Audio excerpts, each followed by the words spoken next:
Welcome to the Moon Baby Magic podcast, a space to honor women's rites of passage stories. From menarche to menopause, the initiations of womanhood all live within our wombs. Through our first bleed to our last, we come to know ourselves more deeply. This is a platform to reclaim the sacredness of all of it. I'm your host, Natalie Elliott, birth keeper and women's coach, specializing in womb wellness and hormonal healing. Ready for slow and sacred storytelling? Let's dive in.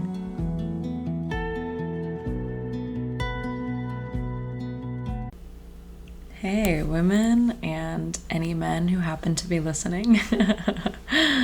Thank you so much for being here with me on the Moon Baby Magic podcast. I started this podcast because I had a dream to share stories that I didn't think anyone was telling. You know, we see birth stories often, I should say often in my sphere, there's birth stories and beautiful, beautiful birth stories at that, available on so many different podcasts. And yet these stories of our other blood mysteries, which are our first bleed and menopause, and all of the different stories that have to do with our blood, our body, our sexuality, our sisterhood, our daughters, our life experiences as it relates to our womb. I didn't see those stories being talked about. And that's why I created this podcast, which has evolved into such a beautiful story sharing platform that I have had the absolute honor to steward for over a year now. It started in July of 2024, and we're in September. This episode will be releasing October 1st of 2025. And I had someone reach out to me, my dear friend Madeline Rose, who was in an earlier episode of this season 2. She reached out to me yesterday and shared that she was so grateful for this space to share her story because she re-listened to her episode when she needed to hear her own story medicine. And that really got me. That this is a platform where women can share their medicine stories of their own lives and have a record for it to come back and listen to anytime they need to be reminded of what they've walked through and of who they are. Yeah, full stop. I am so grateful. So thank you to all of you for being here and helping this story medicine reach more women. So if you haven't already, this is my invitation to you to like the podcast, to subscribe to the podcast wherever you're listening. On YouTube, you can subscribe, leave a comment. On Spotify, you can leave comments and rate. On Apple Podcasts, you can rate and leave a review. So if you haven't done those things, please go ahead and support me. This podcast is a labor of love, of true love, but it is a labor. So all of your comments and reviews and follows and shares to other sisters mean so much to me. And if you haven't already signed up for my free class that's happening next week on October 7th at 11 a.m. Pacific, do that. That is another free offering I have for you. It's called Your Cycle Decoded, and it's all about the hidden things behind period pain, PMS, and other hormonal imbalance that probably no one else is telling you. And these are things that I've found to be really essential in any woman that I've worked one-on-one with. If you're interested in working one-on-one, you can always find the link to book a free discovery call in the show notes. Other free things, I'm sharing all the free things now. My Instagram account is there, and so is the Womb Cycles playlist. In the show notes, you can also find the link to follow Lindsay, our guest of today, on Instagram. And on Lindsay's Instagram, you can find all sorts of ways that you can work with her too. So, speaking of Lindsay, as this episode releases on October 1st, it's Lindsay's birthday. So if you're listening today, wish Lindsay a very happy birthday. I am so absolutely honored to be able to release her beautiful story medicine on her solar return. Happy birthday, Lindsay. We are so grateful to have you on the show and so grateful that you exist in this world and that you were born on this day. So, without further ado, coming home to your body and the alchemy of trauma with Lindsay. So, today on the podcast, we're joined by the beautiful Lindsay Courcelle, who is a mother, a myofascial bodyworker, and an intuitive woman whose story is a powerful reminder of how healing the body can open the soul's capacity to actualize a life of purpose and joy. Woo! In this tender and deeply embodied conversation, we talk about everything from long breastfeeding journeys and the cycle not returning on time, I'm using air quotes, and 42 plus week pregnancies, all the way to the grief of Lindsay's teenage abortion and how that energy lived in her body for years before finally being witnessed and healed. So Lindsay shares how a challenging first birth cracked her open, the need to meet herself with more softness, how cervical dysplasia and an IUD opened the door to natural healing, and how each pregnancy invited her to heal something deeper, from self-worth to stability to relational wounds. We also explore the wild wisdom of the pelvic bowl, the science behind fascia and consciousness, and what it means to truly alchemize our trauma into the way we serve the world. This one is rich, layered, and a must listen for anyone on the path of coming home to themselves. All right, women, let's dive in. All right, here we are with Lindsay. Welcome, Lindsay. I'm so happy, as I was literally just saying a minute ago, to be here with you and get to know you and your stories. So, yeah, thanks for making the time to be here today. Thank you so much for having me. I really have loved listening to your podcast and I just admire you and I'm excited to talk with you too. Aw, so sweet. I love that. Yeah, and Lindsay and I were talking about before this conversation, we're both in like a little bit of like a sleepy energy. It's like in between two eclipses. And so I think the energy of the conversation will be quite unique. And I love to bring that into the space too, to just let people who are listening know like where we're kind of at. And so I'd love for you to share as well, Lindsay, what phase of your cycle you're in, because that can inform a lot about our conversation. I'm in my luteal phase. I believe day 25. Mm. And yeah, so I'm in it. Yeah. And yeah, I'm curious for you to share where you're at in your cycle and also like in your larger life cycle as well. Yeah. Well, it's interesting as I was thinking about coming on this podcast and the questions that I know you ask, I was like, wow, I'm going to have strange answers for these because I am not cycling right now. I'm still breastfeeding my 14-month-old.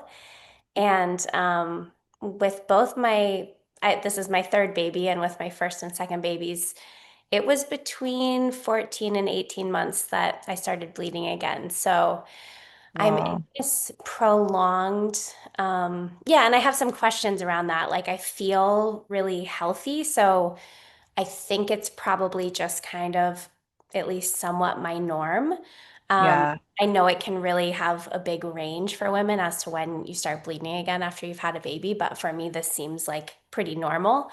And Yeah. and so it's this, yeah, like a prolonged, I don't even know what, like inner winter, but having Yeah. it's strange because I will have these sort of energetic bursts where I'm like, oh, maybe it's starting to come back, or I'm just feeling like the little bits of energy shift. And it's not like it's a flat situation where like Yeah. everything's the same since I had my baby, of course. But so that's where I'm at. And Mm. I'm excited for my cycle to come back. Like, and that Aw. feels really good to be in a place where I'm like, oh, I'm so looking forward to bleeding again. Having that like monthly clearing.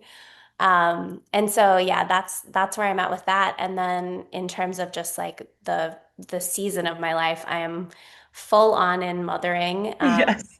But I'm almost 42 and I can feel myself starting to shift towards that crone sorceress. Like it's kind of a Mhm. cool place to be, but interesting, I think, coming from this postpartum time and feeling that coming near. So yeah, I don't know if you've had other guests that are in this exact same space as me, but Probably someone, but it feels a little bit unique to be like, yeah, I'm not cycling.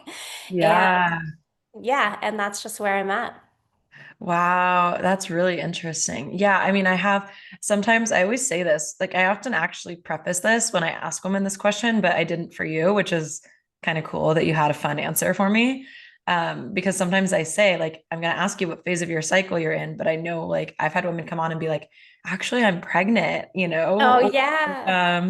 like I'm not, or women who are in perimenopause and they're like, well, I haven't had a cycle and they're in this extended follicular phase and they're not exactly sure if they're going to cycle again, or women like you who are postpartum and for whatever reason not cycling. And so, yeah, sometimes I get answers that, I mean, I wouldn't say that are out of the norm. It's just like a different spectrum on the path of womanhood. And I'm like, oh, yeah, fun. Because even if we're not in the very predictable cycle, like we're still in the cycle. It's Yeah. just a different point on it. Like you said, you're not a flat line. Like you're a woman. Like you're moving through these cycles and transitions, and yeah, it's just a different point at it. But I think the phase of life you're in is really fascinating as well. I've had a couple of women. Rebecca Cohen was on my podcast. I think she was the first episode of this past season, season two. And she spoke a little to like this life transition going from mother to like sorceress. And that was really interesting as well. And then I had another woman, I think it was Kat's episode. And I think she's like 39 and she was just still Mhm. feeling a little bit that transition of like, things are shifting. And I am very curious about that transition. Like to me, that is so fascinating because I don't know. And I get this energy from you as well, where it feels like women, when they come into their 40s, are moving into like a time of like really profound wisdom in their lives where they're just like showing up with their gifts in full force. And I see that in you and like the way that you show up, at least in the online world, because that's where I know you from. But like I see you showing up with like a lot of clarity and confidence in like what you're offering the world. And I think that that's like a really cool thing about that phase of life. I mean, it feels for sure. I feel you on that. And yeah, I do feel like I have a clarity that I haven't had before. I'm super excited to be moving into my 40s and also I've loved the person that I was in my 30s and in my 20s, and it's so fun to kind of look back at those times as well. But yeah, in this period of time, it's interesting for me to just kind of notice those daily changes, how my energy feels. Um, I mean, it would be fun maybe for me to almost kind of chart like what phase it feels like, because Yeah. there are days where it feels more luteal or more follicular, and other Mm, days where, it's just interesting. It's like I know yeah. that hormones are shifting and changing inside of me, but I can't quite, I can't quite place what's going on, but I know Yeah. that pretty soon I imagine that I'll bleed again, and I'm looking Yeah. forward to it. Yeah. Did you look forward to it in your other postpartums as well, or is this kind of the first time you've had that feeling? I think by now I was looking forward to it. Like Yeah. by a year, like that felt Yeah, you're like, ready. yeah, I maybe not as much with my daughter who's almost 10. I maybe just wasn't as in tune with my body back then, but I think Um, with my son, I was probably looking forward to it. And, it would be really different if I started bleeding it. I was just walking with a friend yesterday morning and she was like, I bled 4 months after I gave birth. And I'm like, oh my gosh, like I just can't imagine. yeah. And my baby is breastfeeding on demand, and I'm away from her some, but she nurses a lot, and I haven't night weaned her or anything like that. So I've just been kind of, especially with this third baby, who I imagine will be my last. I not imagine. Oh my gosh, I'm feeling the energy of a fourth baby. Actually, my husband and I have been just like abstinent for a little while because I'm like, I'm really feeling fourth baby energy, and I'm not really wanting that in my life. So I Oh. can't believe like those words just came out of my mouth. Like I'm imagine this will be my last one. I think because after my second baby, I was like, we're done. We're not having any other babies. And then Really? here came this third baby. But um, God. yeah, anyway, I imagine she will be my last baby. And And so with breastfeeding, I'm just like taking it super Yeah. slow and easy. And like with my other kids, I remember getting really frustrated, maybe starting around now, like having moments of like, just feeling that. I hear other mothers describe it, that like touched out feeling or like where they're Yeah. just like have a baby attached all the time. And I haven't really felt that with this baby, maybe just once or twice when she became obsessed with like playing with one of my nipples while she nursed on the other side. And I'm like, You're oh like, my oh my God, this God. is so uncomfortable right now. But Um, for the most part, I'm just like, okay, like my cycle will come back probably when I'm nursing less. And yeah, I'm yeah. just making sure like my nutrition is where it's at and I Yeah. feel healthy, so I'm not worried about it. I know it'll come in time. Yeah. I don't, I think there's such a large range of normal, and I use like air quotes for normal, of like when the cycle returns. And I do think like if you already know that you have this pattern of like it comes like 14 to 18 months, like that's just your pattern and that's Yeah. fine. That is what it is. Like some women, they have that pattern like 4 months on the dot, 3 months on the dot, Yeah. even, or like, they just kind of know. Um, and I think, yeah, especially if you're doing on-demand breastfeeding and you're with your baby all the time, that makes sense to me that like your body's just taking some more time to come back. And Yeah. yeah, I think And it's I'm not trying, I mean, obviously I want to maintain my health and with that is fertility, but I'm also like, I'm not trying to have more babies. So yeah, that was one thing I was kind of like thinking in my mind too, is like you also have the intention to not conceive again. And so of course, like our bodies can hear that under that, like, have that understanding with us.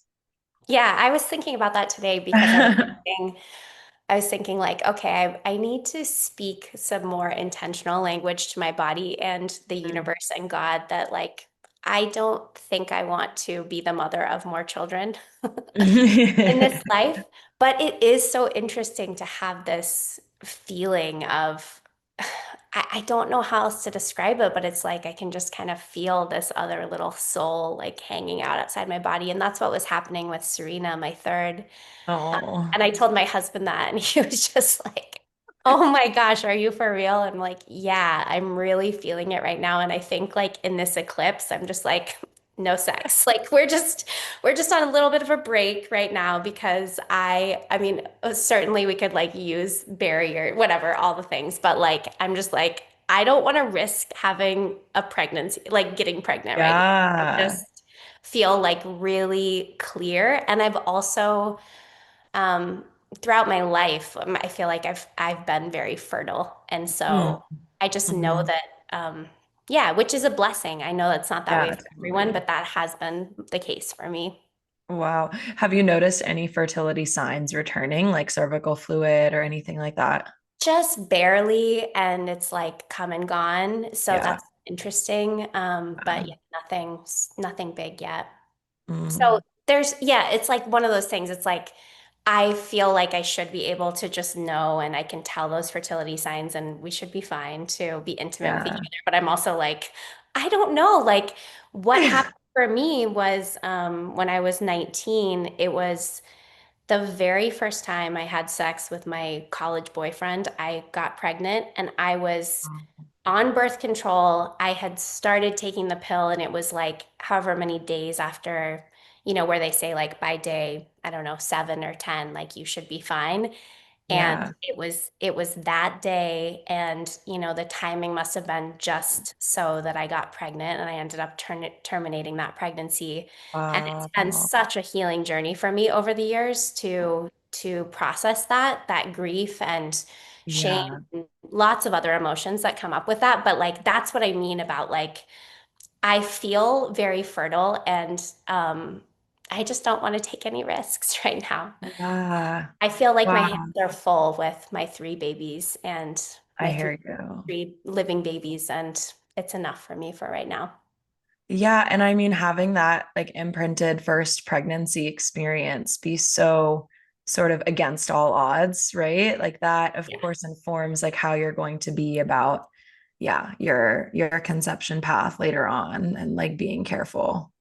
For sure. And at the time, I knew pretty much, I would say, nothing about my body or my cycle. And I also took the Plan B pill. I don't know why. I think I must have been thinking, I've just barely been on birth control, even though it was supposed to Yeah. be okay. I also took Plan B.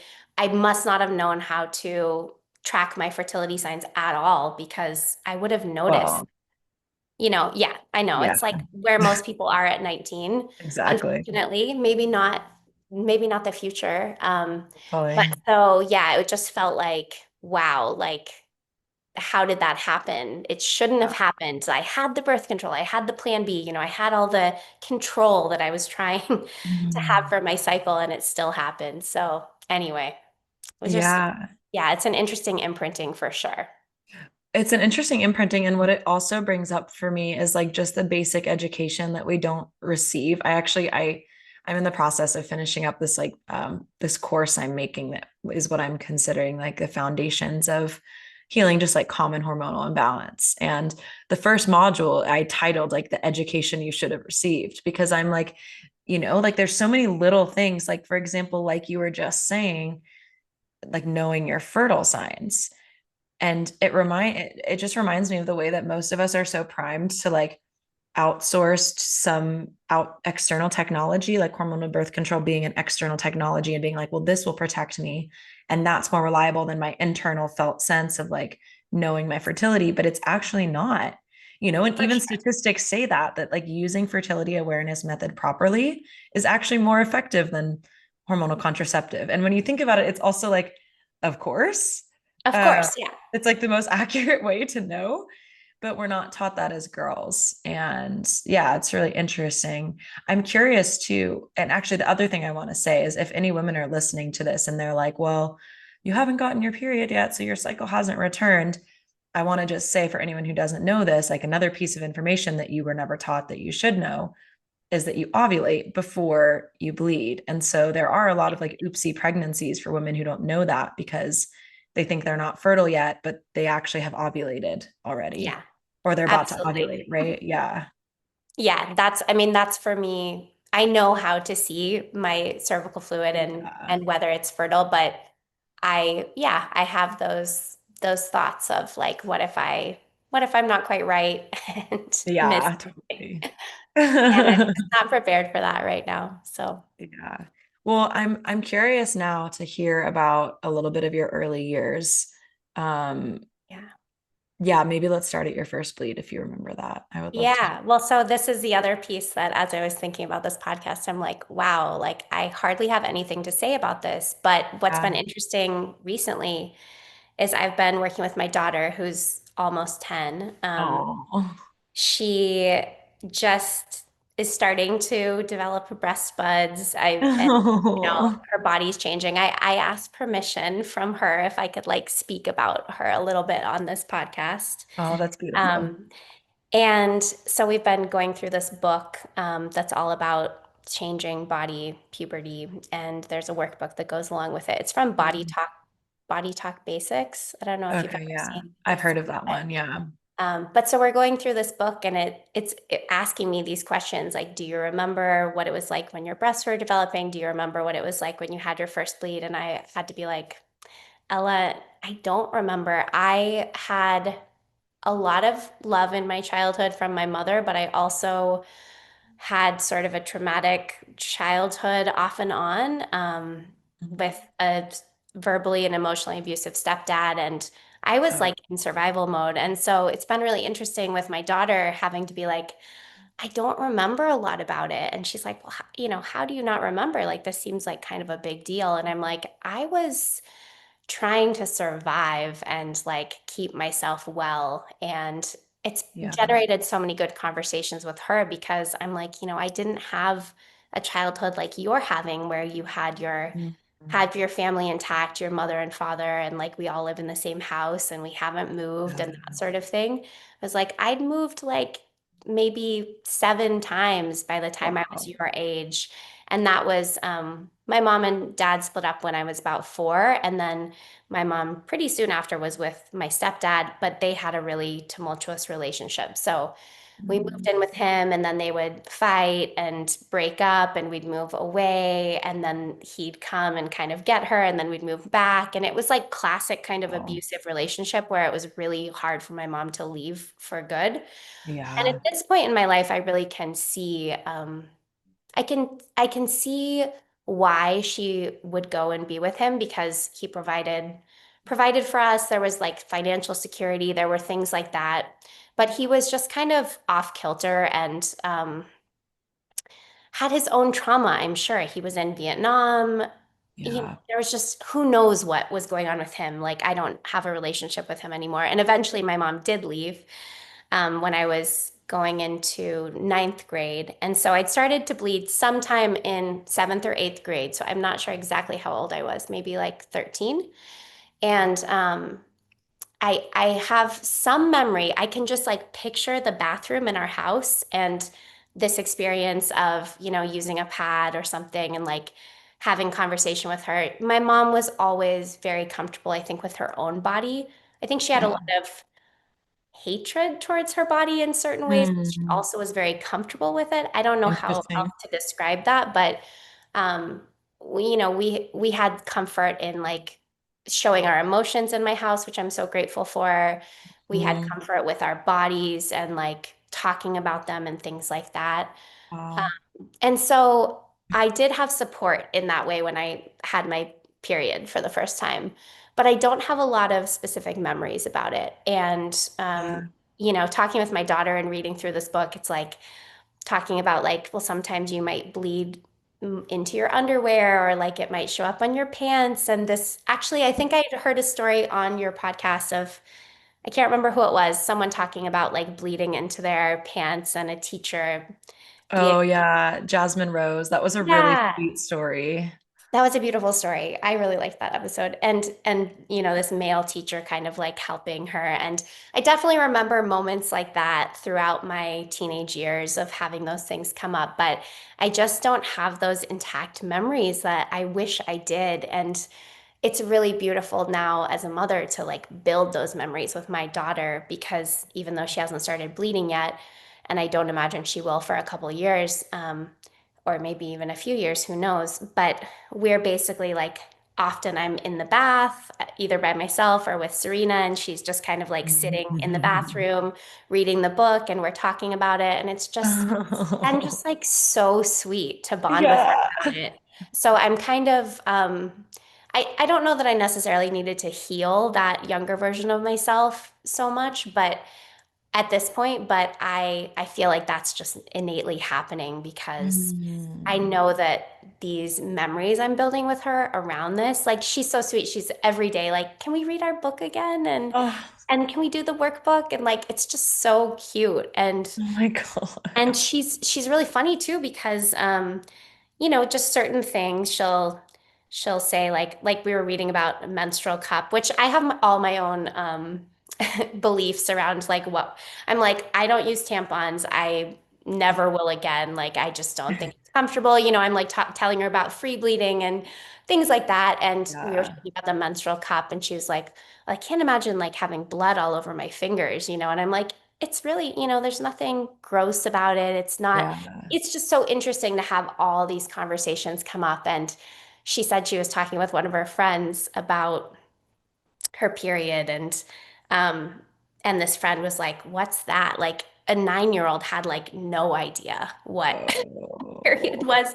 And she's a friend who, I would think that her mother would have talked with her about it, like just knowing this yeah. family. And I'm like, whoa, wow, it's so shocking to me. But, like she had Wow. no idea about it. Whereas my kids, I mean, for a while they haven't seen me bleed. So that's an interesting thing because Right. Because you have I've long, I've had to yeah. describe that, but like even my son Remy, who's 6, he came in the bathroom while we were reading recently, and I was like, "Do you remember that when I used to bleed?" And he was like, "Yeah, I think I remember." And there was such a cute moment with him when he was like 3 years old. He came into the bathroom when I was bleeding, and he was like, "What's that delicious smell?" Oh my God, that's so sweet. I love that so much. And he's also just Oh such a my little goodness. biologist. So I'm like, wow, he really like he could just smell the life of, the lifeblood. Like so cute. But so I'm really excited to that's another reason I'm excited to start bleeding again is to be able to like have my daughter witnessing me moving through those cycles and seeing, the way I care for myself and the way I change our schedule and to be able to, like now she's old enough that I can be like it's day one of my bleed. Like, I'm not gonna go whatever to this birthday party or, whatever it Yeah. is. Like, I just Yeah. need to chill and just to kind of like set that example for her because we've had a lot of conversations. My kids do go to school and they love school. And we've had a lot of conversations around like, she's like, well, I couldn't just like take the heating pad to school. And I'm like, yeah, like you probably would just, I'd encourage you to just stay home. Like if you're Yeah. uncomfortable and like I do some body work for you or whatever it is. So Mhm. having a So, lot of those conversations around like how it plays out in our modern world and what decisions we get to make and what power we get to have to decide how we're going to move through life with our cycle. So uh, yeah, unfortunately, I don't have a lot of memory and I don't remember ever really being shamed for it or anything like that. I definitely had comfort yeah, speaking with my mom about those sorts of things, but I great. also just don't remember anything super particular. I definitely I know it wasn't like celebrated or Yeah. really witnessed as like a rite of passage that I can Yeah. remember. Mm. I mean, I think that's actually, I feel like I have so many thoughts on everything you just said. There's just so many gems in there, and I want to like pick apart a few. But the first thing is that I think it is sort of common that when our first bleed isn't seen as like a major life event at the time, that doesn't get stored in our memory like the same way as things, that were seen as major life events. For Uh, sure. it's funny. It's like our first bleed is a less exciting or like talked about life event than like turning 16 and getting your car. And so it's like those Sure. are the memories that you remember. Um, but I think it's beautiful that you have the imprint that it felt like safe to talk about it.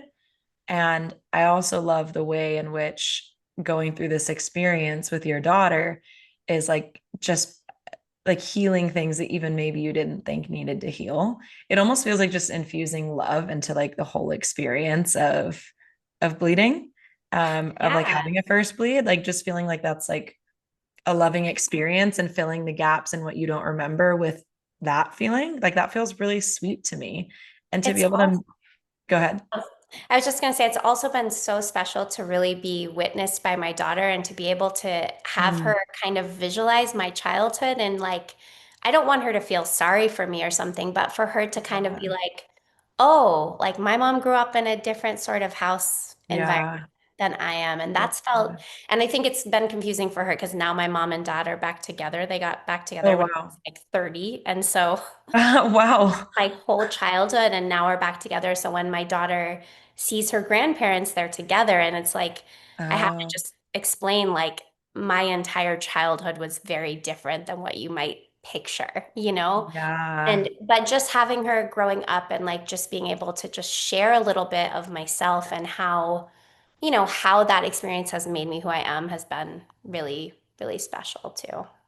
Yeah, because I think, and that's kind of the second topic I wanted to bring up with what you said about just being really upfront and honest, and just letting your daughter in on your life and like including her in things. That feels really potent medicine to me. And I was thinking about it from the realm of like letting her see your blood, reading the book with her, telling her about your period, just including her in these conversations, which is why I'm sure it was a little bit shocking when you found out her friend didn't know and you're like, is she not being included on these conversations? Like, what's going on here? Is it being hidden? Because it's like, if you're a bleeding woman, you would think your kids would naturally see that. But I do think there can be this sort of hush hush with it, even if people are more open in a lot of other ways, because there's a lot of confusion around like how to handle reproduction. Because ultimately, if you talk about bleeding, usually it leads to talking about ovulating and that leads to talking about sex. And so it's kind of like battling like what's age appropriate and what's, Totally. being open. So I'm curious how you've navigated that. That's a good question. Yeah. I've been just pretty straightforward and blunt with my daughter and Yeah. describing, you know, talking about how babies are made. And, Mm. it's that's been an interesting part about reading this book is um yeah, talking about like your fertile window and how, Yeah. she's like, so if you wanted to get pregnant, it would be during this time. And I'm like, yeah. And Okay. the opposite of that is like, if you don't want to get pregnant, these are the times that you wouldn't want to have sex. So Yeah. just kind of talking about that. I haven't talked with her about being pregnant and terminating a pregnancy. I think that's a Yeah. later conversation. Yeah. That just feels, I mean, I'm actually really curious how that conversation will go with her because it's such a big deal Yeah. in my mind to think about terminating life at this point. Like, if I Yeah. was to get pregnant with a fourth baby, I don't think I would choose to terminate that pregnancy, even though I very much in my body feel complete. And yeah, just that whole experience, just to speak to that a little bit, Yeah, that I was would all love to very hear more about interesting. that. Yeah, it was very interesting too because it was my mom told me at some point in high school when I had a long-term boyfriend and I lost my virginity. She told me like, you're probably very fertile. She implanted that in my head, Whoa. and I don't know exactly what that. I mean, I feel like I have been blessed with my maternal genetics. Like my mom grew up in Alaska and her mother grew up in Montana. And, I just know they had like a really awesome diet of wild Yeah. game and salmon and like Well, just really, really good food. yeah. And then my mother was the youngest of four girls.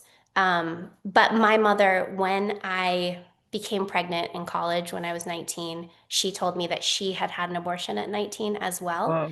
But it wasn't until Um, I got pregnant that she told me that. And I'm like, oh, like I feel like when I was that age, I was like, this would never happen to me. Like, I would uh, never get pregnant, especially if I'm taking birth control and take the plan B. And like, you know, uh, but it never even occurred to me to learn my cycle and learn how to read my fertile signs and things like that. And I'm sure it didn't occur to my mother to teach me those things, nor do I even know if she knows those Leave things. them. Yeah. I mean, Yeah. I don't even know if she knows them now, and I'm gonna have to hide this podcast episode from her so she doesn't listen. But it's no shade for her. Like I love No. her so much, and but it was interesting to have that experience of being told like, yes, this also happened to me. I also know her oldest sister became pregnant at I think around 18 or 19 and ended up having two babies that she put up for adoption and then Oh, found later in life, which is like, oh my God, like as a mother now, I mean, I don't know what feels more heartbreaking, like terminating a pregnancy really early on or carrying a baby and then putting that baby up for adoption and not seeing them again for like 30 years. Like I just can't I even. don't know. That hurts that feels like a pang, like in my They body. both they both feel that way for me. And that's Yeah. the thing with like at the time when I basically I found out that I was pregnant, I think probably as soon as I could have. Like I knew when to expect my period and that it was late, took a test, found out I was pregnant, and um I didn't even consider having a baby.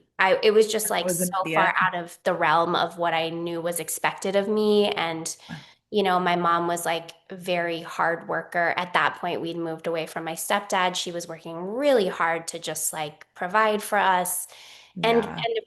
She was a very successful businesswoman um and she was a really good mom and she always did show me how much she loved me. And despite like some of her choices, I can see that she really just loved my brother and I so much. Mm, And yet, for me, it was like, no, I'm in my second year of college. Like, I'm not gonna have a yeah. baby. Like, what, Yeah. how would that even work? Like, I didn't even Yeah. consider it. And so instead, I just have put on my like, I'm tough, I'm strong. Like, I didn't even let my boyfriend go to Planned Parenthood with me. I was like, I can do this alone, which all of That's it is like, cool. when I look back on, I'm like, wow, like I can see those patterns of just, yeah, just kind of self-abandonment, I guess I would Mm, say, mm, happening. And I do remember that experience of terminating this pregnancy. And I remember that room. I remember, the feeling afterward. And it was years later that I finally came to terms with like that I had life growing inside of me and had ended that. And wow. there was so much grief for that baby. Um, and now I've connected with that baby, like in the spirit world, and I feel Mm, peace with that. But I don't want my daughters to ever have to experience that. yeah. Yeah. Um, and I also think like at that time, I don't know, like teen pregnancy or, being 19 and getting pregnant was just like it felt like it was the worst thing in the world. Whereas Yeah. I've kind of come around to this idea of like I started having my babies when I was 30, 31. And Mhm. so now I'm like, wow, like I can totally see the benefit of having your babies in your 20s. Now my parents are close to 80 and they just came for a visit recently and they can't watch after my kids the way they once could. Like they don't, I'm Yeah. more starting to transition into needing to care for them a little bit. They're both Yeah. healthy, but I can just feel that happening. And so, Yeah. um, anyway, I don't know why I started talking about that, but basically the No, whole thing was just that like I didn't even consider having a baby and I wow. didn't consider like how magical and special that life was inside me and it took a lot of years of grieving to get to a place where that doesn't have so much charge anymore. Mm, I just I can fully understand I don't want to get into politics, but I can fully understand the pro-life movement. I can mm, also understand wanting women to have their choice. And I just can really feel how even if someone doesn't think that having an abortion affects them and their psyche and their heart, I truly think it does. So when I yeah. have clients come in and I have it on my intake form, how many pregnancies, how many abortions, how many miscarriages, like Yeah. most of the time, I would say a lot of women that have had abortions, they just like brush it off and it's Yeah. like at that point they're like, I've processed that, no big deal. Every once in a while I'll see someone not long after and I'll be able to really kind of hold them in that grief and we'll be able to kind of help it process more. But I think that that's actually one of the major kind of sources of pain in our society that is just Wow. hidden from the rest of the Yeah. world. Like obviously miscarriage, like we know that having miscarriages that's just there's so much grief, so much sadness, but I think like the way that our society has normalized abortion is also like Mm, there's a lot of unprocessed grief there for women that they're carrying in their wombs and their pelvic bowl. And yeah, whether or not they feel like they were affected by it, I would encourage anyone who's had an abortion to just really kind of tune into that part of their body and maybe that spirit baby and just kind of see what's there because there might be more there than they think. wow. Yeah. I absolutely love that perspective.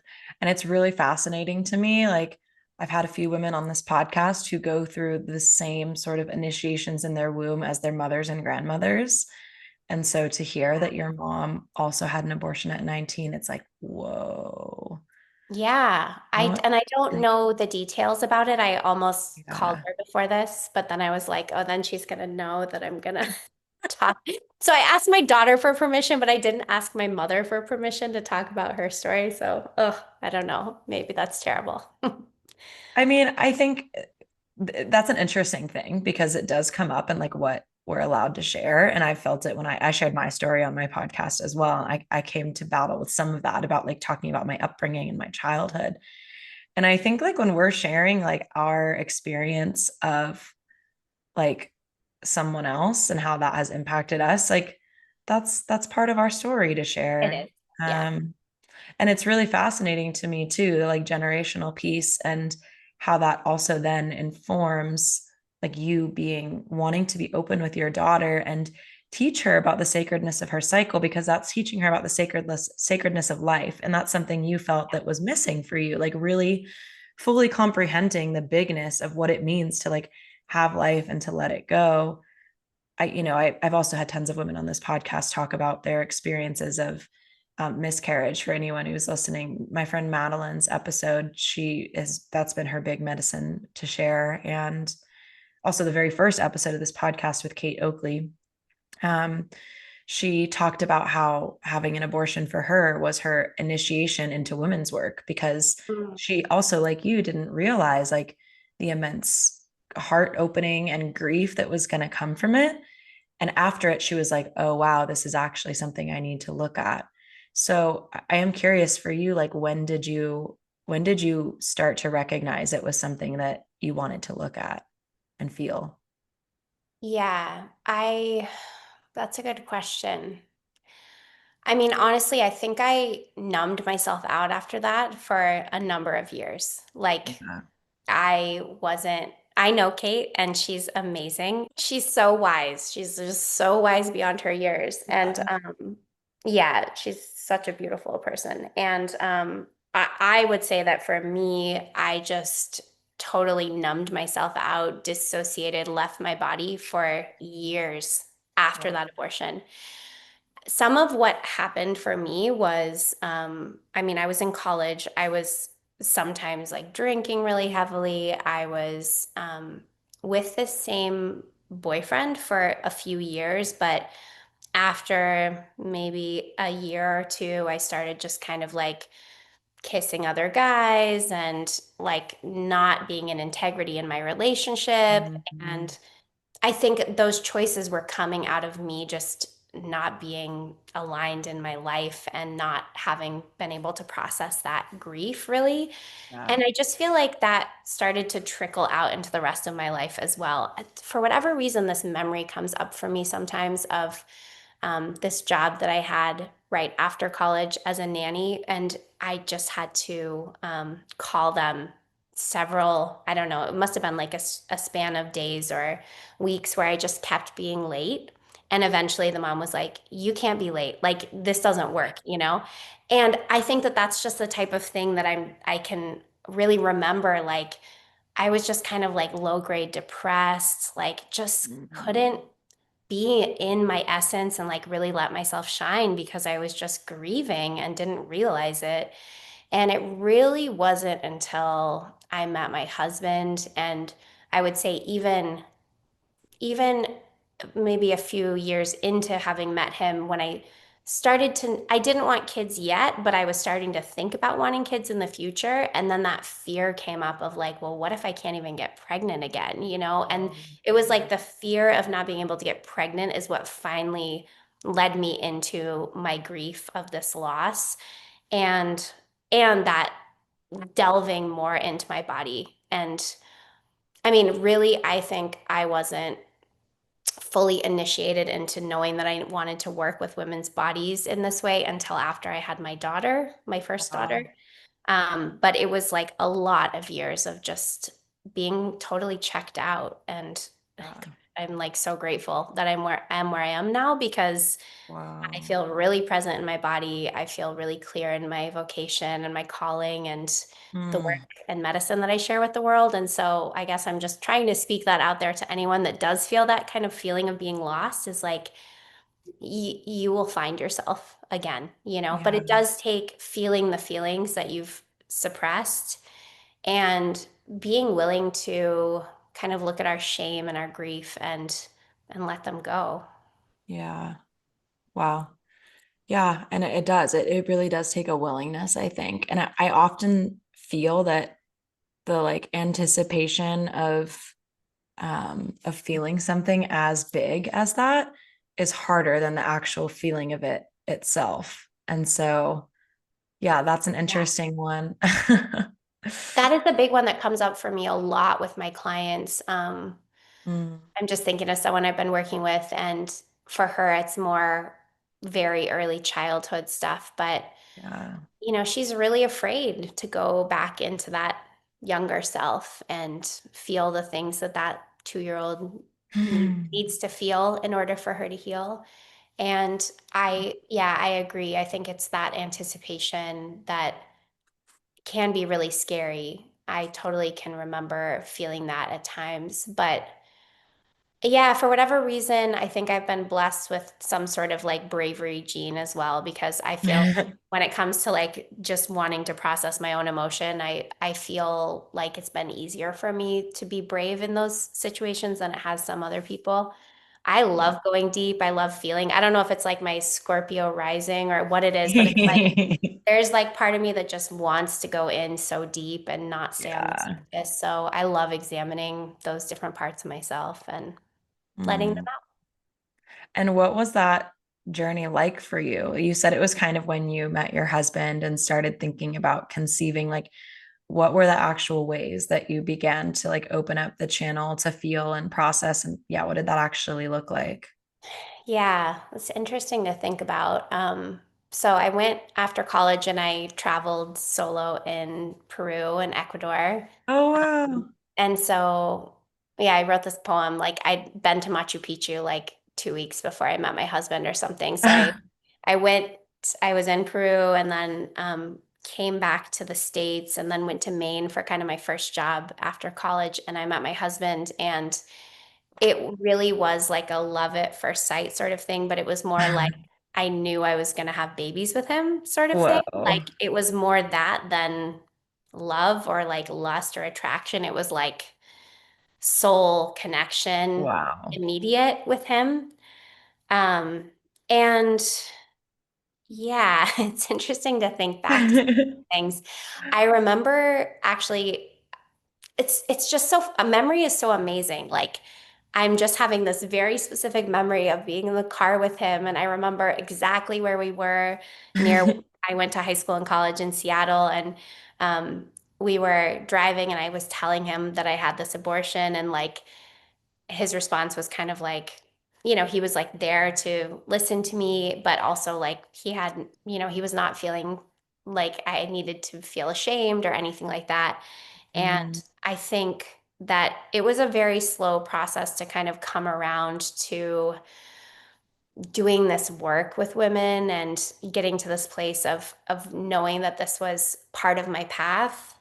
Um, I feel like I'm getting a little bit sidetracked, but basically, I really feel like it wasn't until, I mean, I feel like even when I was pregnant with my daughter, I didn't have that much of a connection to my womb still. mhm, And then I had a really tough labor with her. I went to 42 mm. weeks. I was working with midwives, but in a hospital setting, and went to 42 weeks. My water broke, and then it was like the timer was on, and I was induced with Pitocin, and it was Wow. just so intense, and I didn't take any pain Mm. relief. And it was, 8 hours maybe of that active labor with Pitocin. And it was just really hard and brought up all of my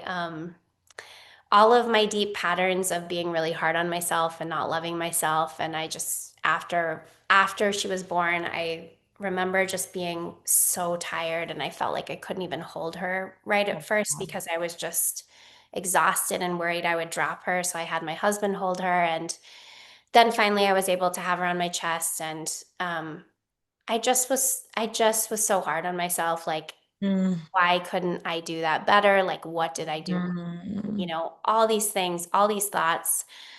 And then luckily I was still just, as soon as after she was born, I had my husband kind of, just like what you said before we began, like drawing that energy back into ourselves. Like mm. I told my husband, I was like, I feel like my energy is all outside of my Of body. And course. I've seen those images now that depict how we just have to open up to let this life come through us. And it was exactly that. I just had to like bring all my energy back into my body. And then I felt like I could immediately bond with her. And we have always had a great connection.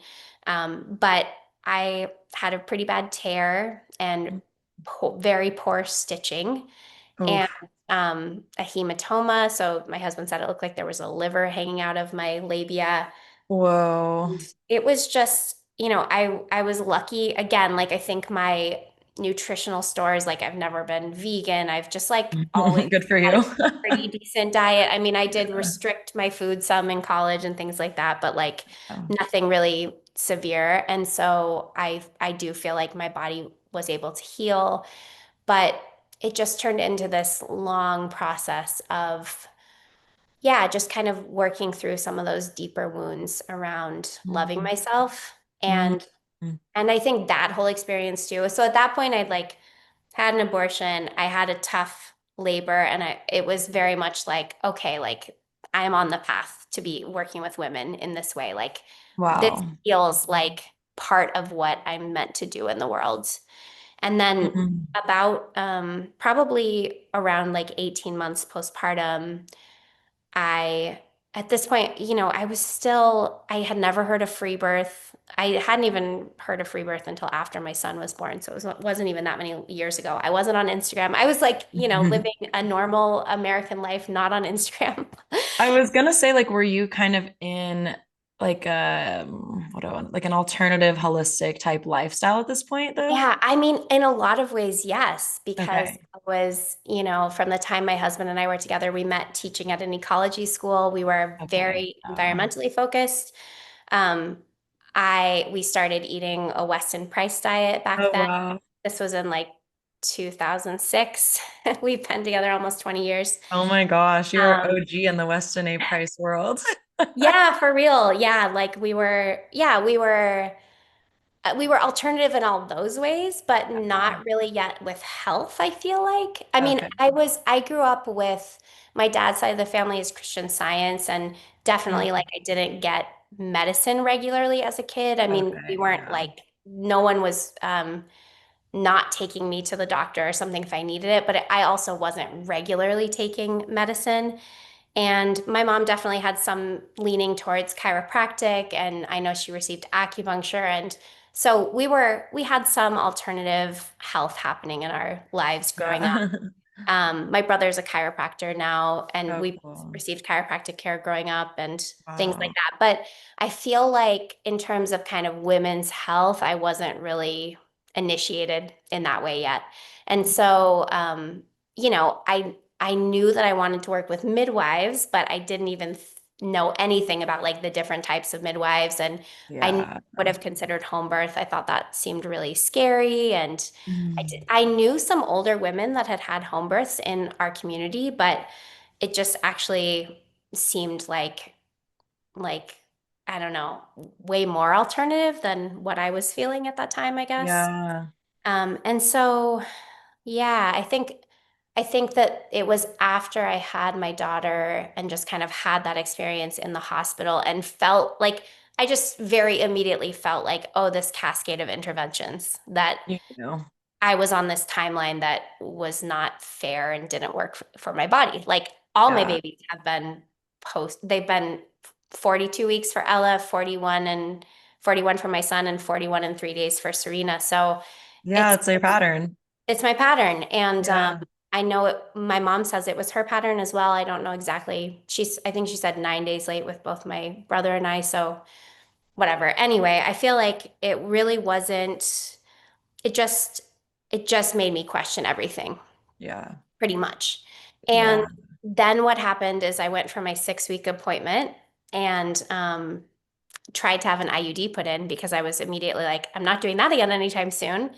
Whoa. IUD put in, and my body was immediately like, no, like you're not having an IUD put in, like at all. My body it was very painful. So the practitioner, who was actually a much older, really experienced midwife who was kind of transitioning out, was like, okay, like maybe we should try again in like maybe another month.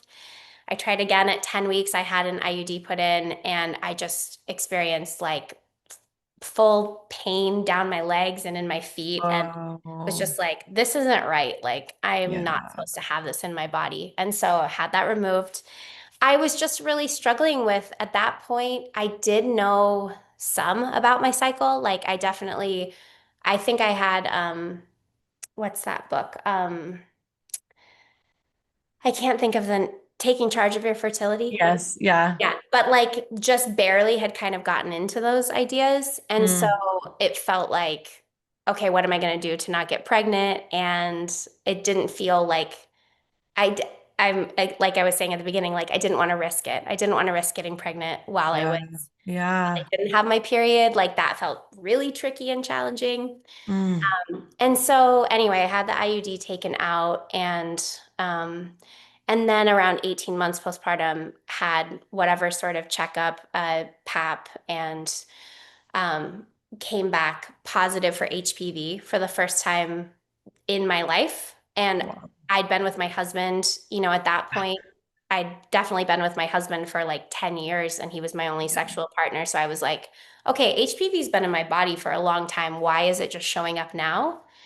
And then they wanted to do a colposcopy. I had cervical dysplasia, grade 2. And I was again just like, okay, my body's just trying to heal. Like, there's no reason that this is showing up right now, except that my body has been through this huge initiation and needs Wow. to heal. And so that was like the fork in the road, I feel like, where I really just Yeah. chose to lean into my intuition. And Mm. I started working with a friend of mine who does my abdominal massage. She's a naturopath, and she's the one who really Mm. like taught me so much that I know about my womb and keeping my feet warm and massaging my womb and like all of the things. Like that was really the first real bit of time that I had where I really started to think about like how sacred this part of my body is. Wow. And so I went through, I don't know, a year or so of just regular treatments with her, a bunch of craniosacral therapy, healing a lot of old patterns in my body, received Mm. a lot of MFR, all the things. And eventually, I really felt strongly that I wanted to be pregnant again and that would heal my cervix. And Wow. I just knew intuitively that's what I wanted to do. And the doctors were like, here's, let's set up an appointment for your LEAP procedure. And I was like, no, I do not want to have my cervix seared off or cut off or anything like that. That does not seem like the answer. Yeah. And eventually I did get pregnant with my son. That was actually pretty magical because I don't know, it was just this really special. I found an owl on the road. I was able to like, this owl had been stunned by a car and was just like sitting on the side of Oh. the road. And I had this moment of like, I think I meant to stop and try to help this owl. And I helped the owl off the road. And then it was like that next cycle, I got pregnant and I was like, oh, owl has always been a medicine for me now. But through that experience, I basically just cleared. I feel like my body knew all along that it just needed to be pregnant again. And I don't know why, but I do kind of know why. At 6 months pregnant, I said I would have another colposcopy. This is what my providers wanted to do. And Mm. I had a colposcopy at 6 months pregnant, which I'm just like, no, that's just like horrifying. They That's take a so little hard. chunk of your tissue. But I decided to do it, I think just because the fear of not knowing felt really Yeah. challenging for me, like they were really pushing for all of this could turn into cervical cancer, blah, blah, blah, blah, blah. And so I had a Wow. colposcopy again and the cells were totally normal. So I didn't have to give birth for it to heal. It was just uh, through pregnancy. So I totally agree. I've heard you say on the podcast before, like pregnancy and postpartum can be this really healing time. And it yes. absolutely was for me. And Wow. that was really, like in the span of basically like having my daughter and then having my son, I feel like I was just moving more and more in this direction of women's health and really trusting our intuition was like the biggest thing. Well, it's so like, yeah, I mean, it's so beautiful to have those like felt moments of actually witnessing like how magical and healing the connection we have to our wombs is. Because then when it actually happens to you, you just keep trusting and trusting more and trusting Yeah. more. And I mean, what I was thinking even before you said about like healing the abnormal cells on your cervix, just getting pregnant, I was even thinking of like how you were able to notice the cascade of interventions after your first birth and like come to a place of recognizing that like your womb needed to heal. And it sort of reminds me that like, in your first pregnancy, when you had the abortion, like that like every single time our womb is full, like these stories get amplified. And so it's like you were pregnant with your daughter for the first time, and like this thing that wanted to be healed from your first pregnancy, like it was amplified in that. And then when you got to your second pregnancy, it was like this opportunity to heal it. And it just feels like, the path, the continuum that we're on with our wombs, it just like builds and builds and builds, and like gives you an opportunity to like continue to go deeper and connect. And it reminds me of the spiral path, where you like Totally. hit similar points, but you're deeper and deeper on it. Totally. And I will say that for especially with my son, there was really that like health crisis going on. And with Mm, both my daughters, there were kind of like bigger chaotic patterns happening in my relationship that I had to mm, basically heal within myself in order like for my husband and I to stay together and for me to conceive a wow. daughter, which is interesting to me. Like I don't know if Yeah. there are other women who can see that pattern within themselves, but Yeah. yeah, just big kind of deep patterns and wounds around worth and yeah, I think worth is probably kind of the biggest thing. Worth and stability and Mm, safety. And it was like mm. not until I kind of delved into those and things settled out again did my daughters come in, which I just find so amazing and fascinating. Wow. Yeah. Oh, I mean, it's like, it is so magical and mystical when we allow it to be. I mean, I feel like maybe the story about the owl or something is just like some weird, like people are like, what is this woman No, I talking love the about? owl. I love the owl. But I really just, if I could, lay out all these stories of my life and someday, like, I'll look forward to telling my daughter, for example, like more of these stories. She's heard about her birth and in like a tender way. And I've talked to her about other things happening around birth. But yeah, it's like, it really is just so much magic and so much mystery. Mm. And yeah, it's so beautiful. I just love life so much. Uh, and at what point, kind of on your path, are you starting to get into your work with women, like the work that you do today? Well, I found myofascial release the year before I got pregnant with my daughter. So, Mm, that was kind of, I think, part of why all those patterns started to show up for me to yes. feel. It was like my body started to allow me to see those patterns. And before my daughter, it was really healing that safety and stability sort of piece for me. So I'd found MFR and I'd actually taken the women's health training in myofascial release so that I Mm, could do internal pelvic work, but I wasn't really, it was like I was just barely into it. And then I feel like after my daughter came, I just already knew that I wanted to be doing more work with the womb and the internal pelvis. And so it's just progressed ever since then, really. Um, mm, I think just every initiation I've had, I've kind of realized like, oh, this happened so that I can relate to people and relate to other yeah. women and be with them and be able to know what it's like to have a birth that doesn't go as planned or to decide that you're going to end a life in your womb or that you Mm, have to trust your intuition and disagree with your doctors and go with your own plan. Like all of those things have happened so that I can sit with other women as they walk these walks. wow. Yeah.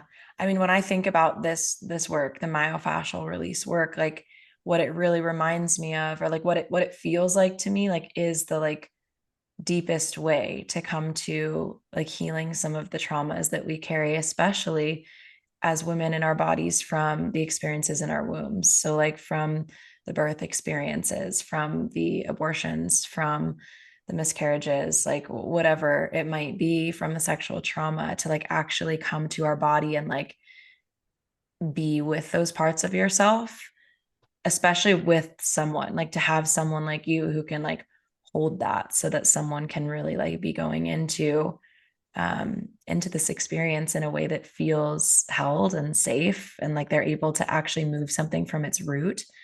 It just feels like, yeah, I guess I just really agree with you that like as a practitioner, I feel similarly that a lot of my experiences are so that I can help others through the similar experience. And so it's just really amazing to witness someone creating alchemy from what they Yeah. have experienced. That's totally what it is. I've always loved the word alchemy. When my husband and I started a vegetable farm in 2010, he kind of channeled this vision and we called it Alchemy Gardens. And it was all about, turning seeds and soil into better than gold nourishment. And then I've Uh, just kept alchemy. My business name is Alchemy Myofascial Release because I've always just loved yeah. this idea of transmuting our traumas and really Mm, just finding that gold out of all of the hardships we've endured. And yeah, I truly believe that anyone who is experiencing a lot of these sorts of things, like these hardships, is probably on the path to be helping other people in some yes. way. Whether or not they realize it yet, that's, Yes. one thing. But yeah, I love doing the work that I do. I love working with the fascia. I think there are so many different ways to access these traumas that we've had. And so I Yeah. very much of course, biased to working with the fascia, but I also am not someone who's going to be like, the only way to do this is through the fascia. No, I think that there are so many amazing modalities and, ways to work with the subconscious and so much. And a lot of it just depends on the person themselves and how willing they are to go deep.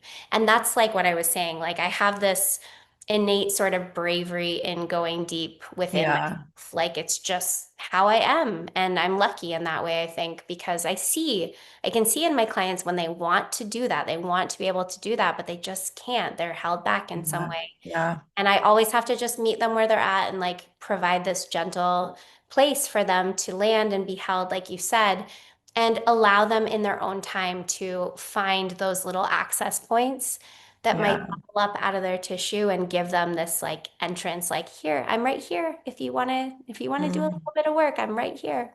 Mm. Do you ever notice that there's certain points in the body that most people tend to like carry a trauma in, or is it specific to like quite literally where they experienced a trauma? Like, what is kind of that relationship Yeah. around physical location in the body?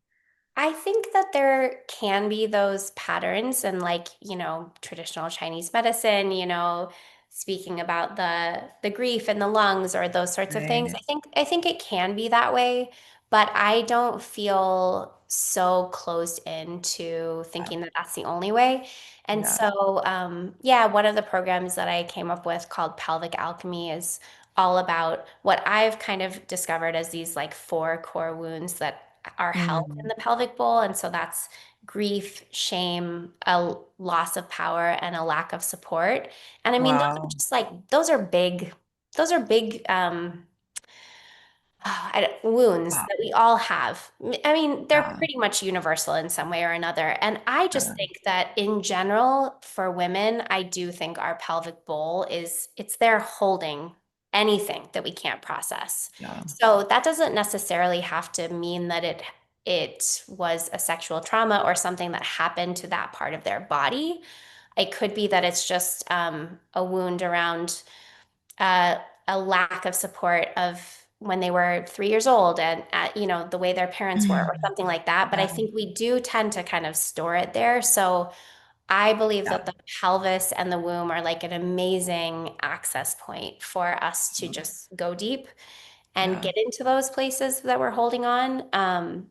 But we can, because the fascia is head to toe continuous web and no interruption, I feel like we can also access that from other places in the body too. So it doesn't Yeah. mean that you have to have internal pelvic work for some of these things to come up, but I do think that that's a place that we can explore if we're ready to have these things come up and have them fully processed for once and all. Gosh, yeah, I totally agree with you. That really hit me, like those four core wounds. Just I've been kind of, yeah, reflecting on that as you're speaking of like, whoa, yeah, like that. We all have different flavors of, those core wounds, but it's true, like most of the things can be traced back to that. And I love too the remembrance that it doesn't have to be a specific trauma that occurred in your pelvis. Like it could be so many things, but that is, like I say this all the time, it's like a beautiful storage place, Yeah. and our body's trying to protect us by storing things there. And It's not wrong. It's just we have to have these moments to release when it is safe to release. And I have had so many women. I feel like this has just been so up lately. We go through these like collective movements, and I feel like almost every woman I've had on my podcast lately has been talking about their journey with like internal pelvic work. Mm, And I know for me, that was a huge breakthrough for me that I share about in my own story a little bit of like, it took me a long time to actually be able to like work internally with myself. I would get like a mind body response of lightheaded, nausea, fainting. mm. Um, and the first time I did, it was like such a big release. And I will say now, anytime I feel ungrounded, anxious, and I'm not sure what's going on, like you bet that is where I'm going to a practice is internal work, because nothing grounds you and brings you back to like the truth of the moment like that. It's like whoosh, all the energy just like drops down. Totally. I mean, I think even just for storing our day-to-day challenge, Yeah. they go into our pelvis. And so I'm right with you. And even to like if I have any physical challenges happening really anywhere in my body, if I do internal pelvic work, they almost always go away. It's just Yeah. it's this amazing point that we can access. It's a different, I was working with a woman today and she was just like, wow, I just can't believe how much I feel this in my glutes. And I'm like, Yeah. yeah, they're literally right there. Like, Yeah. it's so funny that we've compartmentalized our bodies in these ways and it's really just all right there. But yeah, I think for our creativity to flow and really just our creative capacity, whether that's to make babies or art or for a business or whatever it is, I really feel like we need to clear that part of our bodies, particularly our fascia in general, but that part of our bodies in particular. And some of the reason why I think that is because there is this science around consciousness running through the microtubules of our fascia. And so when we're all restricted, our consciousness just can't run through our body. And I also believe Mm. that like, God, source, whatever you believe in, that energy also can't really run through our bodies. It just gets stopped by all these dams that we have within us. And Wow. those emotions, when they're not moving, they become solidified. They just create these blocks and that's like a very real thing. I refuse to think that that's too woo for people to believe because it's like it's just we our bodies are energy. We are entirely Of energy. course. Einstein said it, it's like it's true. So when we have any of that unprocessed trauma and it is solidified in our pelvic bowl, we absolutely cannot let that energy of source, God, whatever universe run through us and help us create the things that we're dreaming of, whether that's babies or something else. Mm. So it's like it's our womb. The womb is really that spot of creation, but Yeah. the pelvic bowl is what holds it, and that needs to be fluid and moving. Oh, wow. I'm just loving this so much. This is, yeah. I mean, it's like, I love to hear these little things that like we can feel energetically that science can start to prove. Yeah. It's really cool to have that validation in some ways. And also it's just, yeah, I'm sure so many women hearing you speak to this like feel a resonance with that in their bodies, especially to the like the idea of consciousness running through and how when you're tense and tight, like we all feel that. It's hard to be like connected to God, connecting to something bigger when we're like tight and tense. And like for me, I've known it shows up in my life as like, I think almost about like this like tight grip I have on life sometimes and how Hmm. that, translates to my physical body and to my energetic capacity of like what I can create, how I'm open I am to new opportunities, new connections. And so when we're able to like work with the fascia, it sounds like that, of course, just opens us up to so much more in life because, of course, our physical bodies are not different than our energetic bodies.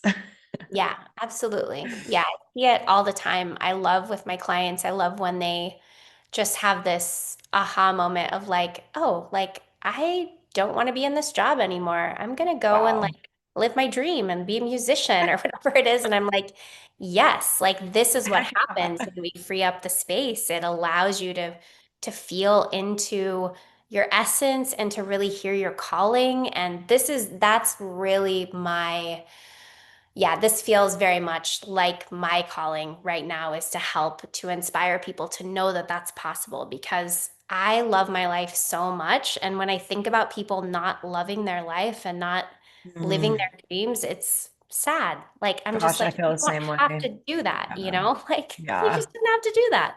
Oh my gosh, yeah. I so relate to that. I'm like that too. I'm like, you can do anything with your life. Make it what you want. Yeah, absolutely. Oh, Lindsay, I feel like I have so many other things I wanted to talk to you about. I wanted to hear if there was anything you want to share about your last pregnancy and birth. Yeah, I mean, I'm curious a little bit about the connection between the work you're doing and how, that was showing up in your body. Like kind of that, and then the timeline of that with your pregnancy. Especially, I'm curious about your last pregnancy because that wasn't that long ago. And so I think Yeah. there was a lot of like embodiment of these things that you're talking about within that experience. So I guess Yeah. it's not a specific question, more as just like, I would love to hear what you want to share about it. Yeah, sure. Yeah, I mean, I think that it's really, I mean, I'm becoming more and more embodied in my work and my essence every year, of course. But really, after my son was born, I would say around the time he was like 3 years old, I felt myself kind of coming back into my body in a Mm, new way and really could kind of like connect with that calling more and wanting yeah. to really help other women and do this work in the world. And that's when I really got into my own self-care, my fascial self-care that Mm, I teach women about in my classes, because I do believe that it is really important for some women to be held by a practitioner, but there's so much that we can do ourselves. I really want to empower women to know that yeah. they can touch their own bodies and make a huge change. And also just it's like there are worlds within us that we can access and it's just so fun. Yeah. Like I love it. But Uh, so when I was, I feel like I really learned how to work with my own body, my breasts, my pelvis, all of those things after my son was born. And then when I was pregnant when I basically like, I had this feeling, like I was saying, this kind of energy of this third baby coming around. I thought I was done having babies. Like I've been on podcasts and literally said like, I'm not having any more babies. And then here she is. But like I could just feel her kind of around me. And there was a moment where my husband and I just said yes. And like mm, we knew that that might happen. And so Serena came in and um, at that point, I had learned about things like free birth and like all these different more alternative ways of birthing. And so I knew I wanted to have her at home, which was so amazing. And I also knew I wanted to be supported by a woman that I really trusted. And I had a friend that I knew I wanted to be there. And then another really amazing woman who's trained as a midwife who was there with me as well. And it was just perfect. Like I couldn't have asked for it to be any other way. My pregnancy was really just straightforward, and I felt so good in my body the whole time. Serena and I took a couple of big trips while she was in the womb. I went to Costa Rica, I went to Scotland. Like, I didn't do that with wow. the other pregnancies, but at this point, I was just kind of like, this baby is calling me to different places and wanting me to adventure. And so I did. And when she was born, we woke up my children, and my daughter and my son got to be right there, like watching her be born, which was just amazing. And yeah, it was just a full circle sort of like healing of um, my past pregnancies and births and just an embodiment of what I know, that I can trust my body. I can trust my body to birth and those sorts of things. So she's been just such a delight as a baby and also helped me to really know how to work with mothers even more again, Yeah. like mothering Yeah. again a third time and having a daughter who's almost 10. I also know how quickly it goes by. Like it's shocking to me that my daughter's almost 10. I'm like, how did 10 years go by? But Yeah. so with Serena, I'm just really kind of, I'm cherishing the moments with her. Like, obviously, I have hard days. We all do as Yeah. mothers, and not as mothers as well. But like, I feel that I am able to keep it more into perspective with her and just know that this time will pass. So, yeah, Mm. no, that's probably the basics of that. Yeah, I love hearing just how like sweet and simple it all sounds. And like also when you said it feels like that, like this pregnancy and birth were like the embodiment of all the tools and experiences you've gathered. And yeah, it just reminds me of that idea concept we were talking about earlier around like, each pregnancy and birth, they like, yeah, the wheel, like the spiral, like they all build upon the last. And to be able to like come to that place of such deep embodiment. Yeah, I can imagine. And also, I'm sure it's also related to the phase of life to bring it back to even the Yeah. beginning of the conversation around having that like trust in yourself and in your body, that like groundedness and like what you are here to do. That I think is a big part of it as well. Yeah, it's been really, really beautiful. I've had friends kind of say like, "Oh, like I've heard the third baby can be a lot," or something, and I'm like, "Oh, it's amazing. You should do it. Have another baby. It's awesome." I like to try to bring more babies into the world. But Oh, yeah, I love for that. me, this is my last one, but my family feels beautifully complete with the three that I have, and yeah, I'm feeling very blessed, very, very blessed. Well, I have like one more question and then a couple like quick fire little things to finish us off. And I'm Yeah, just enjoying this so much, like totally immersed and engaged, could talk to you for like 3 more hours. yeah, me too. Um, but yeah, the beautiful thing about this podcast is that I feel like I make friends. And so I'm like, now that we've talked, I'm gonna want to talk to you more. So Yeah, I would love but that. yeah, the next thing is just I would love to hear like how you relate to who you are now, like throughout all these experiences, like who have you become? Hmm.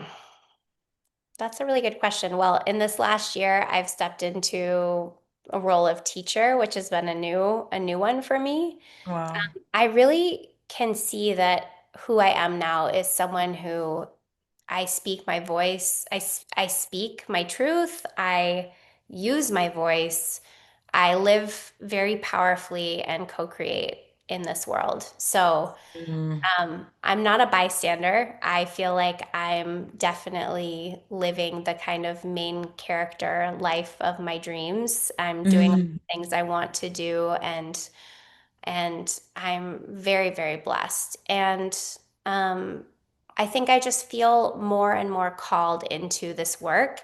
But at the same time, it's like my ambitions are kind of decreasing, but I feel more and more embodied in my work. So it's like mm, I know that I'm going to be here doing this work, but I don't feel the pull to, I don't know, like to work with this many clients or to make this much money. Like I'm yeah. just kind of like life is beautiful and I'm going to enjoy it as much as I can and like be Mm, with my kids as much as I can, do my work as much as I can. I mean, that is one thing for me that I love mothering, but I also love my work. And so that's like yeah. that balance it's real. Like there are times when I Yeah. feel the tug between the two. But yeah, I think that's kind of it. I do know that I'm meant to share my stories, and I've had women say like, "Oh, thank you for being so vulnerable." And I'm like, it actually doesn't even feel that vulnerable for me. There are these Mm, pieces of us that, that's an area where I can shine. I can speak my truth. I can share about, mm, having an abortion, and I'm not stressed about like how that is going to come across because yeah. um, I don't feel shame about it. And I feel like that's important to put out to the world. So I think those are kind of my gifts that I'm meant to share. And then to just kind of be gentle while still going deep. That's kind of like what I've Mm, started to summarize my gifts as because I can feel that that's what people really need. They need someone wow. who's willing to go deep with them, but in like a very gentle way and Mm, not in a harsh way. And we do yeah. just have to meet people where they're at. And it's just like what I do with the fascia. I hold at the barrier and I wait there until it releases. I never Mm, force through it. And it's the same way with like healing work or holding other people. Like you can't force someone to do something they're not ready to do. So how can I gently hold them so that they can go deep within themselves and heal themselves? Oh my God, that is so beautiful. To be gentle and still go deep. I love that so much, Lindsay.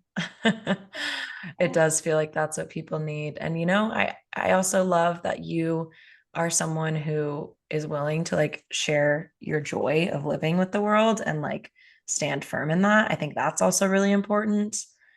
And so It just is important. Yeah. yeah, like to show that like we can relate from our joy and not just from our pain, Mm-hmm. uh, and to share your stories from that place of like deep integration of them. And I just really appreciate you being such a like a lighthouse of that to women. And I know that this episode is gonna resonate with so many. I have I actually have two last mini questions, and maybe this one isn't a mini question, and if it's not, we don't have to get into it. But way earlier when we were talking, and you were sharing about like you don't use tampons, and then you're sharing about the cup with your daughter. I have heard that menstrual cups and tampons are not good for your fascia. Is that true? I don't know for sure, but I'm also not a fan of the cup either. So Yeah. this was just something we were reading about Yeah. in the book. I've heard that the cup can kind of pull down on the cervix, which Hmm. makes sense to me. Like you're Yeah. suctioning the cervix down. That doesn't seem Yeah. like a great idea.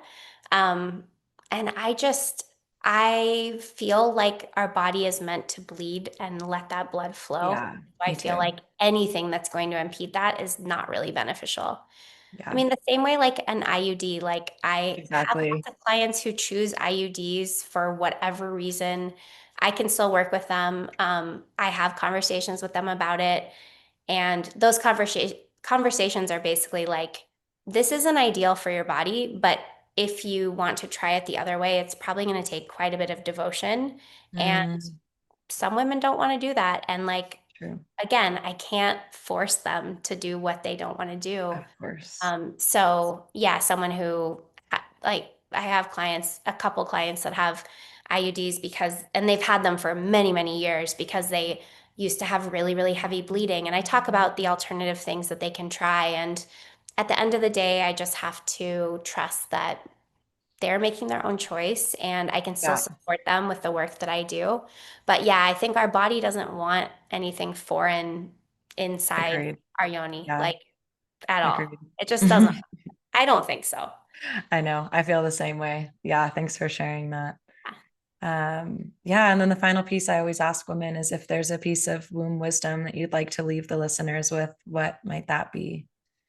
Oh, so much. I think to just one of the sort of things that I like to say is to just trust your own alchemy, like trust Mm, that your body can alchemize and that it doesn't always have to be hard, like our wombs have that wisdom of just like sometimes it can be easy, sometimes it can be easy to get pregnant, sometimes it can be easy to bleed freely, sometimes not, but like there is that possibility that things can be easy and mm, yeah, so I think it would be that and to just really like find that essence within you and allow that to shine. Like that's what the world needs is more of us mm.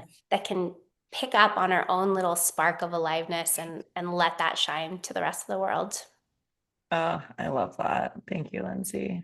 Yeah, thank you so much. Yeah, well, I'd love for you to share in closing where women can find you and what you kind of have to offer if they want to go deeper with all of this.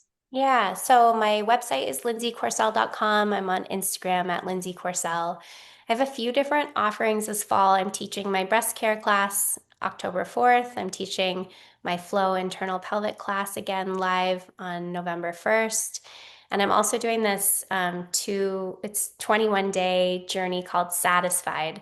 And it kind of Mhm. comes out of this idea of the satisfaction after sex when you're just like in that like blissful middle, I or love like when you have like a really good nourishing bowl of soup, like that kind of it. Yeah. satisfaction. And I'm leading this kind of going up. It's in the beginning of November, so it's a small investment. It's $33. I'm trying to get a bunch of people. It's leading up to Black Friday season, which it's like now Mm, season that the Black Friday sales happen. And I'm kind of yeah. doing it with this idea of like, how can we take an inventory of what we have in our lives and really have Mm, gratitude around that? And how can we clear our fascia so that we can really hear our calling and move forward into the world powerfully to be able to like hear our vocation and like what I'm speaking of, find our essence and yeah. feel that satisfaction in our day-to-day Mm, life. So that's one thing I have going on. Um, yeah. and Wow. other than that, like that's kind of leading into this collaborative thing that my husband and I are going to share, which is Oh, to have a earth homesteading sort of connection around like abundance. And I'm really excited wow. about that, but I can't really tell you all about it quite yet.